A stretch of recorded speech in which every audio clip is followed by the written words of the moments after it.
My name is Jennifer Jennings, and I'm 55 years old. Today's date is April 17th, 2008. I'm in Sacramento, and I'm interviewing my father, Martin Jennings.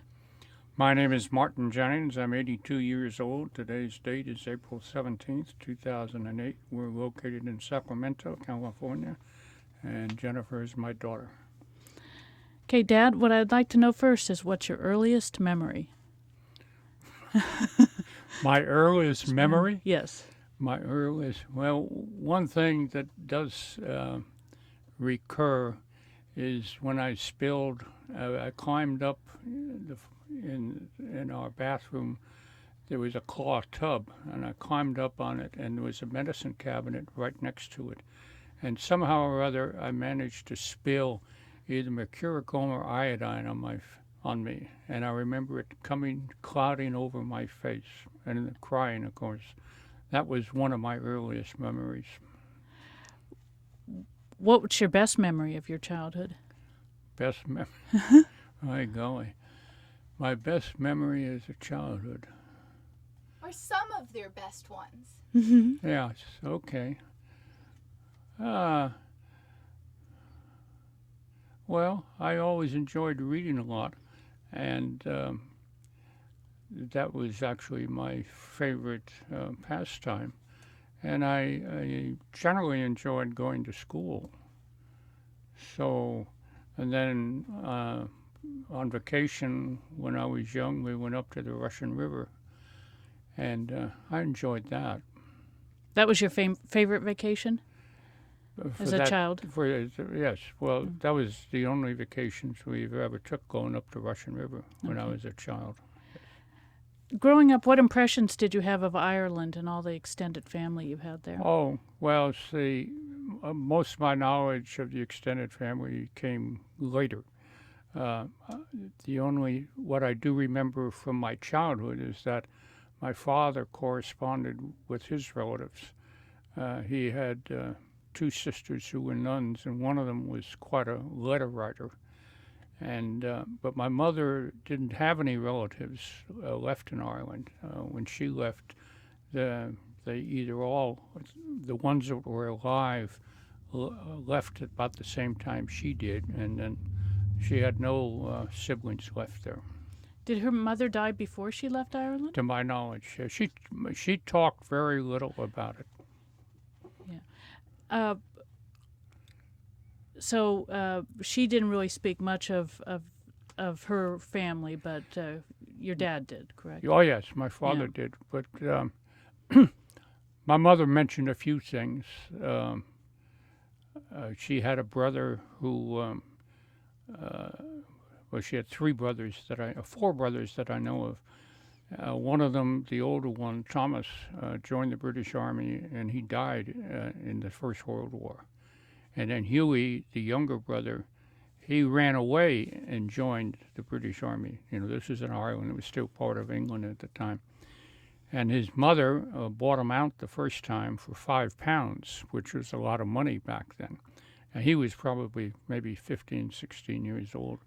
But he was a husky fellow.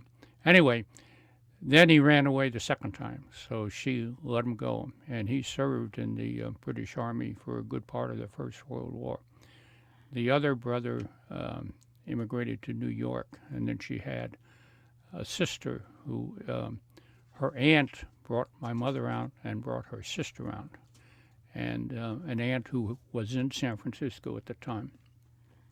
And then her brother, the younger one, Huey, he came out to San Francisco after the First World War. I don't recall her saying anything about a sister. Maggie Casson. Oh, okay. That was her sister. Yes, oh, okay. Right. All right. What are your favorite memories of your mother? Well, she was a very giving, caring person.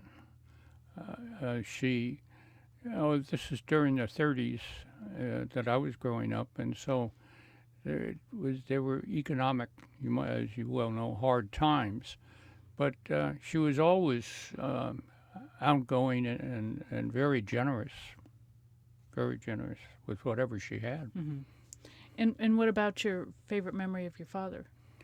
Well, he was a caring person. He worked hard all his life. It was a habit with him, really.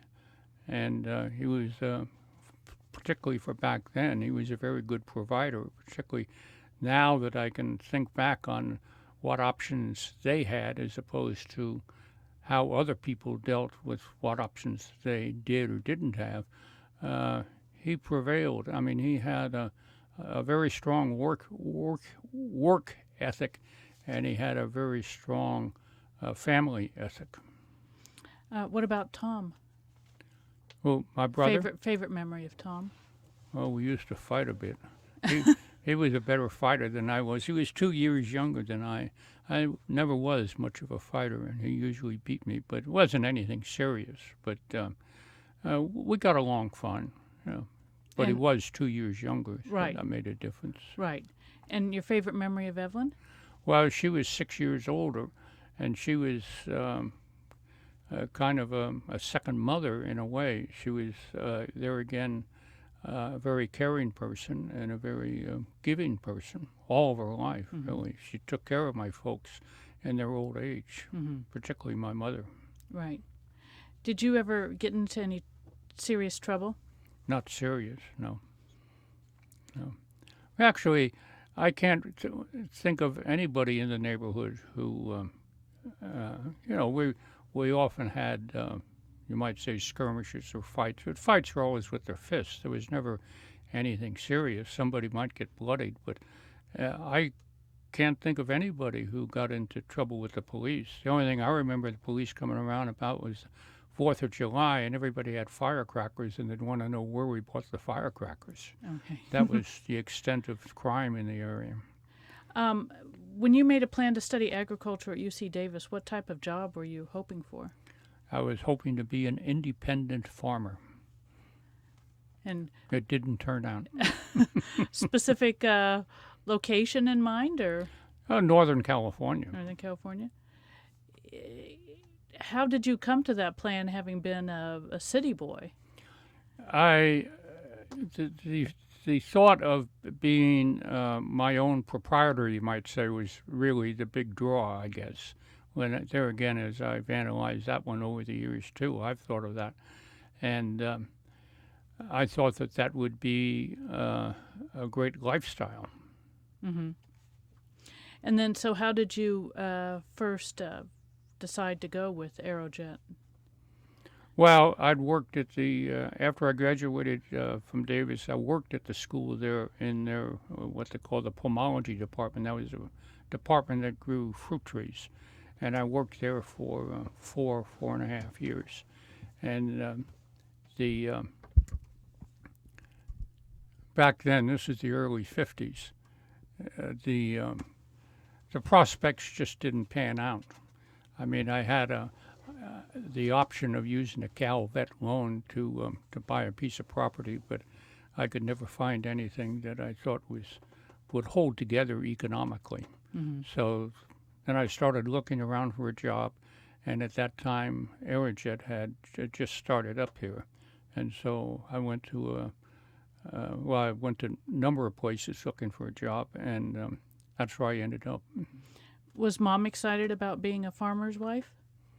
Well, she was a farmer's daughter. Yeah. You know, she was fully used to that life. They had, her mother died when the mid-30s, and her father raised, along with her older sister, there was 6 children, and the youngest one, Walter, was only an infant. So, and they lived in a farm outside of Corning there, and it was almost hand to mouth. I mean, subsistence type farming. But they weren't.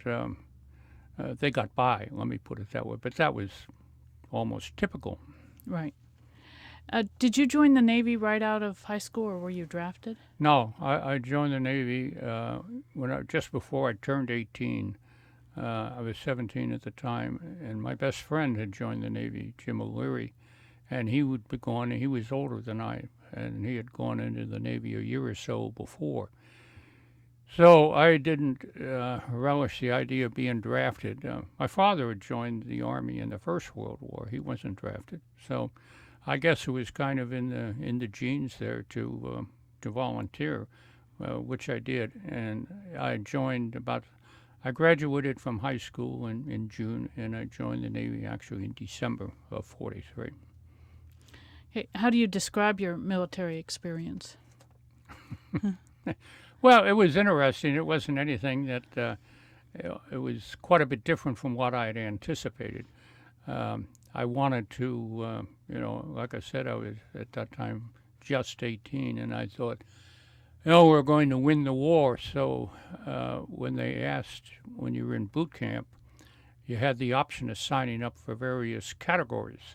And one of them was a quartermaster, which I signed up for that, and the other one was fire controlman. And I had to find out what fire controlman meant. It had nothing to do with fires. What you did is you controlled the firing of the guns on the ships. So I thought that'd be just great, and that's what I signed up for. And I went to school for fire controlman, and we ended up being shipped down to New Guinea. I ended up down there on a submarine tender, and what we did was take care of it. We were the ship was a forward base for a squadron of submarines, and the subs would come back in off patrol. We would check out their fire control equipment, their gyroscopes, and they had what actually was a computer, electromechanical type of computer, which they used to fire the torpedoes. And we would service that, and we would also maintain the warheads for the torpedoes. They had a very crude detonating mechanism that went into the warhead of the torpedo. And before we transshipped the torpedoes from the ship to the submarine, we check out the firing mechanisms. It was just a big spring, really. It's amazing, really, even to think of it back then, but that's what it was. They upgraded them later on. Were you ever underwater in a submarine? No. I worked on the subs, but we never went out on a submarine. No. No, you had to be qualified for it. On the ship, on the subtenders, we carried 2 extra replacement crews for subs, because when the subs came in off patrol, they almost always replaced some of the crew, and they could take personnel from our ship and incorporate them into the crew. Because everybody really, once they went on a patrol or so, they found out that it wasn't the greatest thing. They weren't up to it, in other words, or whatever. Mm-hmm. And so they had a replacement crew. So they didn't, they never asked anybody who was a member of the ship's crew to do that, to my knowledge, anyway. Did the war change you in any way? Well, I guess I grew up some. Yeah. Were you ever afraid? No reason to be.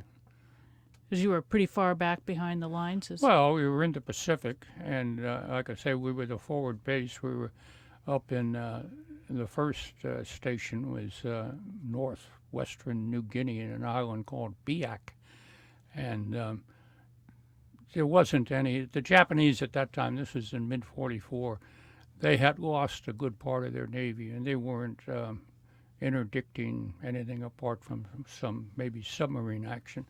Even that was limited. And then at the end of the war, we were at Saipan, and that was well protected because that was the base for the B-29s that were taken off and bombing. Mm-hmm. Every morning we could watch them go off from Tinian and Saipan. So it was a well-protected area.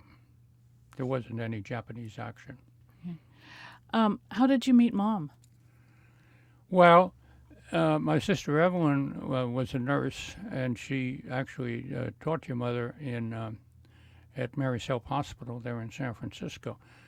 So I really, somehow or other, I met one of the nurses who was in that class with your mother, and they congregated together. They had a lot of parties together, actually, and somehow I ended up at one of the parties, and it went on from there. How did you propose? How did I propose? Yes. Well, it wasn't. Well, I guess that she cried a little, but I didn't think it was anything particularly dramatic. Well, down on the knee and all that, or Not really. I mean, it wasn't a matter of supplication. It was okay. a matter of, you know, I love you. Would you care to marry me? Mm-hmm. Mm-hmm. Could you share a couple fond moments with Mom? Oh yeah, we had many fond moments. You know, she was a very a great mother. Really, I don't. Of all the women I know that had a number of children, she was certainly one of the best. And we knew a number of people who had a number of children. And you know, after you get past the second or third child, most people have difficulty with them. These days, they seem to be having difficulty with one. So she had 5 to deal with, and they were all born in a relatively short period of time, 9 years.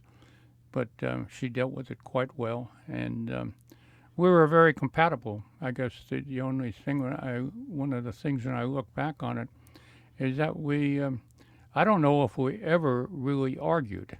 And I thought, well, maybe we should have sometimes, but she would just, you know, it was part of her background and from the environment that she grew up in, and we never had any serious disagreements. So I mean, it was just like I say, we were quite compatible. We played bridge together for one thing. I do recall bridge arguments. Well, they were just, you know, you should have done this or that, but Right. you know, right. it isn't like we played with some people where they just get carried away with it. No, But I do recall obviously that. there's always discussions. Right. Right. You could argue with yourself playing bridge, and you should. Mm-hmm. How did you meet Tootie? Well, her husband had died, and your mother had died, and I was working at Aerojet then, and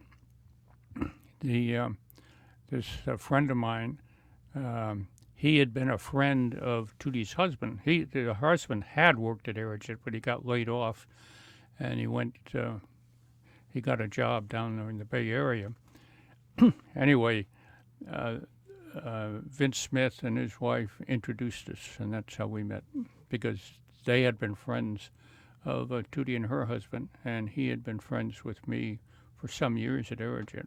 We were drinking buddies, actually. We'd go out to lunch on Friday and have a few drinks. Please share a couple fond moments with Tootie. Well, Tootie's an altogether different person. and she has quite a bit different temperament. She grew up in Texas with 4, you might say, raucous siblings, and so there's a lot of back and forth there with them. I mean, she still complains about her older brother, saying how mean he was. And of course, Henry, you know, apparently he was mean, but at the same time, they all had a lot of empathy for one another, particularly their parents, apparently. I never did meet their parents. They'd already died. And, I mean, what's my best moments with Tootie? Well, there again, we're generally emotionally compatible, and we don't have any serious arguments. We do argue much more than I ever did with your mother, but it always gets resolved. There's never any bitterness involved or anything like that. It just we have different approaches to doing things. Do you recall when you first found out that you would be a parent? That you were going to be a parent? Well, your mother told me. Well, do you recall the moment? No. No. No. Oh, okay. How did you choose the names of your children? Well, Stephen was the first one. He was Stephen Vincent, and I'd always loved the poet Stephen Vincent Benet, and that name just resonated with me. So that's how he got picked. And from there on, it was rather pedestrian, like Anne, Anne Marie. You know, uh, Tom mentioned once he didn't think we showed much imagination, and that's my brother in naming the children. But I thought they were fine. Then there was you, Jennifer, and I thought it was actually I had second thoughts about doing that because I thought it was too alliterative, you know. And but you know, your Mm-hmm. mother seemed happy with it, so that's how you got it. And then Mary, and then Eileen. Tom was happy with Eileen Teresa. So, But he thought Mary was pedestrian also. well, in general, he didn't. He Yeah. wasn't specific. He just, you know, he. Well, you know, when you think of what he named his Martin, he named his Right. first son after his father. Our father's name was Martin, and then there was Brenda and Barbara and Maura. So, and then Mark. But, you know, I don't know if you want to get excited about those names, but you know, they're happy with them. So Right. that's what counts. What advice would you give your children about raising their children? You really want to hear that? We wouldn't have asked it. Some of these are that- joint questions. That's one area in which I never choose to dwell. Um, if you've ever been down to Scotty's Castle in Death Valley, he's buried down there. You ever Yes. hear of Scotty down Yes, there? I've been Okay, there. and he has a rock monument up on a small hill by the house that they built there. And one of his inscribed on this monument is never give advice because nobody ever wants to hear it. And to me, that is worthwhile advice. Okay, then I'll switch gears here. What are your hopes and dreams for the future for your children and grandchildren? Well, I hope they all stay out of jail and make a comfortable living. I don't see any point really in becoming rich. I think you should have a goal in life and that you should persevere in whatever that goal that is. That isn't all that easy all the time to persevere in something that may or not be, altogether appropriate, you might say, or something. It has to be satisfying. I think if you can find an occupation where you're satisfied and get some happiness out of it, I think you're ahead of the game. Have you ever thought about going back to farming after Aerojet? No. I got into contracting, and that was close enough. I mean, that gave a sense of independence too. Except then you had to deal with the banks, which, of course, the farmers had to do that too. So, no, by the time I was able to do it financially, it was too cost intensive. Mm-hmm. So, buying the old places downtown Sacramento and working on them on the weekend gave you a sense of independence? Well, yes, it did, because then I wasn't, Aerojet went from 20,000 people to 1,700 people. And a lot of people were, I would say, I don't think I'm overstating it, but they were traumatized when they got laid off. And I always felt that I had a sense of independence because I did have the rental properties and we could work it out if it came to that. But I was never laid off, but I finally did quit. Didn't you ever get tired of working? What kind? Well, it depends what kind of work it is. I got tired of Aerojet. Yeah, that's true, because you were confined by the corporation, which is true of probably any corporation. I mean, it wasn't. It was actually a mild type of constraint once I think about it, but it was still constraining. And I didn't mind the construction work. I mean, I enjoyed being physically active, and I enjoyed the accomplishments of building something. And fortunately, at the time, the real estate market was terrible, so we had more trouble selling everything we built than what we did building it. And then we had, like I say, dealing with the banks because we ran into when Reagan was president and they raised the prime rate to, what was it, 21, 22%, and we were paying 23% interest on some of those loans. It wasn't too much fun. No, no. Well, that segues into the next question. Do you regret any of your political choices that you've made in your voting career? That's a loaded question, particularly coming from you. I mean, you should have some regrets yourself. But anyway, we won't pursue that aspect of it. Well, sure. I mean, you do the best you can in trying to evaluate the politicians that you vote for, and I've always voted. And some of them I've been happy with, and some obviously, which I haven't been happy with. But you really don't have, like even at the present time, that many choices. You can always vote for none of the above, or you can vote for some minority party that doesn't have I shouldn't say a chance of doing anything, and they have very little influence. If they had some influence, but then the minority parties, I think, are more of a distraction than anything. Right. But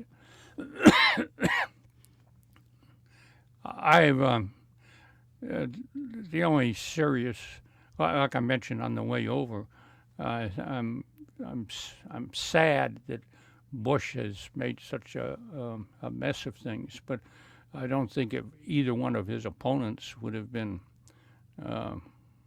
in my viewpoint, able to deal with the situations either. What was the most profound spiritual moment of your life? Spiritual moment. See, I don't really think along those lines like some of the questions you've asked, the most important or most profound, or I try to take life as it comes and deal with the ups and downs as best I can.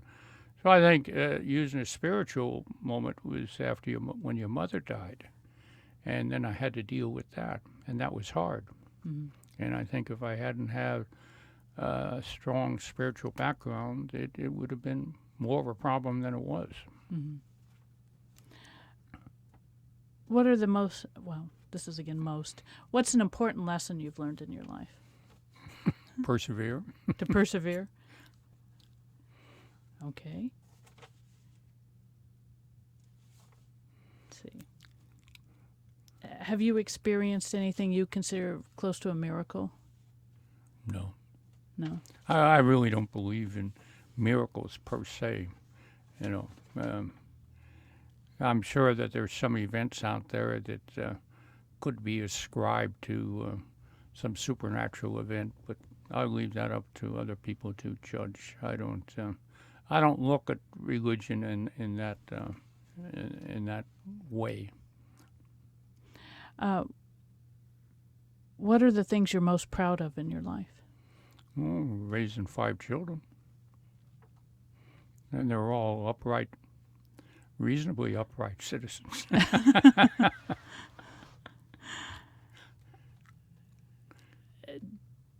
How has your life been different than what you imagined it might be when you were a child? You sound like Judy. I don't think in those terms, and I don't think I ever thought of what life was going to be like when I was a child. I don't. That's phantasmagorical, you might say, and I try to stay away from looking at things that are not based in what I consider to be reality. Okay.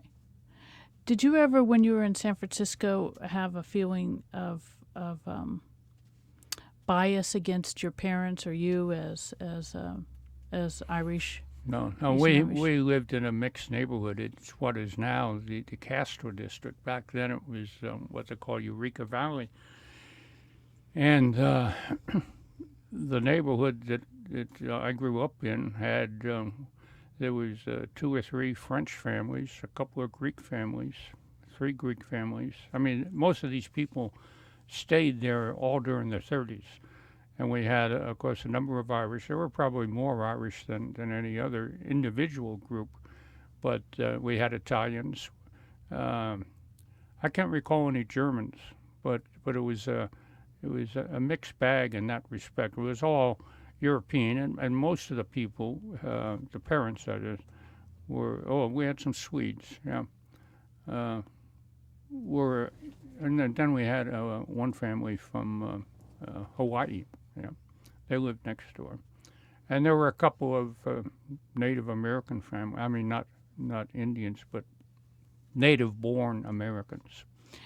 And did most of the children around there go to the public school and you went to the Catholic No, school? it was half and half. And, that would be my estimate that the most of the Irish families went to the parochial school, and most of the other people went to the public schools. There was a public school.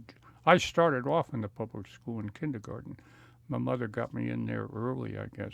That's how I was a grade ahead in a sense, because I should have been a grade in my age group. I should have been in the next year, but she worked me in. So anyway, I started off in the public school, and then I went to the parochial school. When you were in first grade? First grade. First grade. Yes.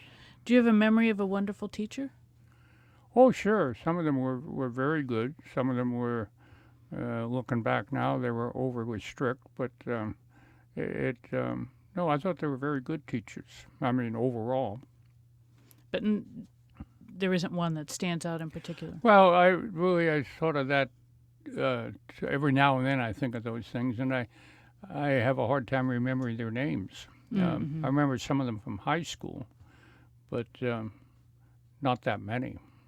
But I had some good teachers I mean, that I thought were excellent teachers, particularly in language in high school. In high school. Who's been a major influence on your life as far as your... Well, I'd have to say my parents and your mother. Mm-hmm.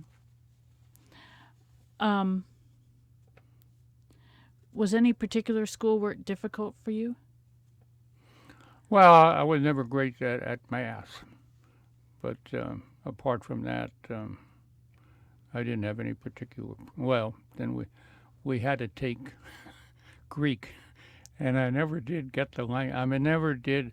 I was never comfortable with the alphabet, and to try to. I spent more time trying to pronounce the words as I was to try to translate the words. So I had difficulty with Greek. I did pretty good with Latin because that's right. Romance language. Greek and the alphabet. Like when we've been to Russia, I try the Cyrillic alphabet. I do better with that. Huh. And you were altar boy, correct? Oh yes. Yeah. Right. The entire time. Did you have a nickname in school? No, I've always been called Martin. And is that what you wanted? Well, that's what I insisted. got. I had no trouble with it. My father's nickname was Artie, from his family in Ireland. They called him Artie because his father's name was Martin. So that's how they distinguish. But I was always called Martin.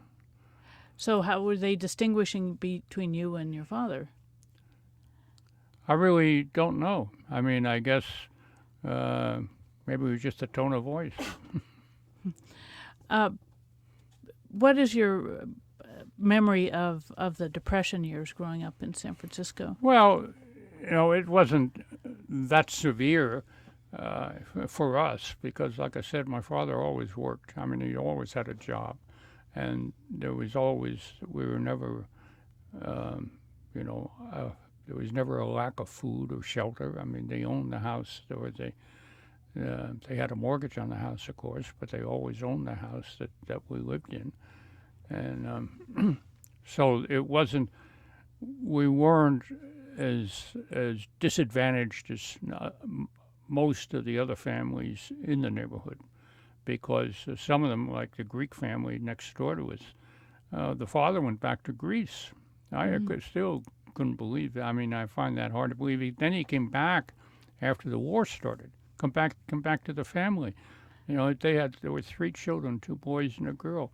I don't know how those people got by, because I don't think the mother worked. But then another family around the corner, there were 6 children, and the father died in the early 30s.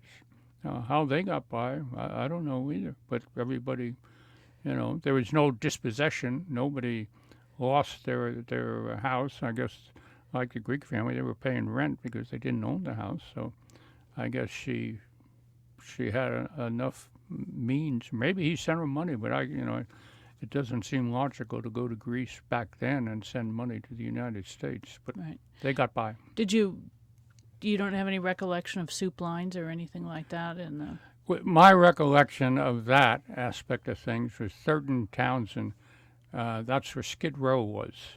And you go down there, you went by there to go to the train station. And I went down there to Thurton Townsend was where the train station was. And you would walk by 3rd and Howard and 3rd and Folsom to get to Thurton Townsend. We'd take the streetcar down Market and then walk down. And they had large lines of men, more just standing around. They didn't panhandle because the police wouldn't allow them up so far within a block or so of Market Street. So you didn't have any panhandling, but you did frequently see groups of men standing around, say in the evening or whatever. In fact, I remember one Thanksgiving evening, I was with my father and we were downtown there, and he met the man who had been his sergeant in the Army, and the man was just standing there. He had no place to go. So my father took him home and gave him something to eat. And one thing that I recall was Thanksgivings when Evelyn would bring home people from Laguna Honda Right. Hospital, and my recollection is that they were frequently had mental difficulties, but I never quite knew. Well, I would assume the ones that you're talking about, they had some physical and I guess some mental. I never really did discuss it with her, but they were always bringing people home. I mean, that was my father did, and so did Tommy, because when he was in the police force, he would bring people. He stayed at Noe Street, that is where folks lived, while he was working, so he wouldn't have to go to Petaluma after work, and when he moved up there. So he frequently brought people. I mean, I remember once he had some fellow there. He showed us how to use a credit card to pry open a lock. I thought that was a pretty good trick. But So he brought people home that he had from the been jail, incarcerated. from the jail, right, right. I recall that he moved to Petaluma after he left the police force. Oh no, he moved to Petaluma. This was in the '60s when the Black Panthers were active, and he was a sergeant at the time, and he was working I think he was in the city jail, I think. Anyway, he was a sergeant, but a highway patrolman stopped a car that was a station wagon that was fishtailing across the Golden Gate Bridge. And then in looking into the car, they found the reason it was fishtailing, it was loaded with guns and ammunition. And when they searched the car, they found this notebook, and this notebook contained the names and addresses and phone numbers and a list of children's names and where they went to school of most of the upper echelon people in the fire and police department. And Tommy's name was on there, and the names of his children, where they lived, where they went to school, and all that. So, of course, that caused some consternation, and that's when they moved to Petaluma. Was that publicly known that I don't know. Yeah, not to my knowledge. I mean, he got hurt once, and we went. I mean, it wasn't serious. He was in the hospital at the city hospital down in San Francisco. We went down to visit him, and he said there were 2 other fellows who were firemen who were in bed, and they'd been shot while they were out working on a fire. And I never heard anything like that. I mean, it never got in the news. In fact, a fellow I was in high school with, he was in the police. He was a sergeant at a police station at Park park stationing the Panhandle there in Golden Gate Park, and he was on duty, and somebody threw a bomb in there, and it killed him. I don't know if it killed anybody else, but there was that level of violence which Right. if I hadn't known of the incidents on a personal basis, I don't know. They didn't, to my mind, they were not common knowledge. Right. Right. Jennifer, what are some lessons you've learned from your dad?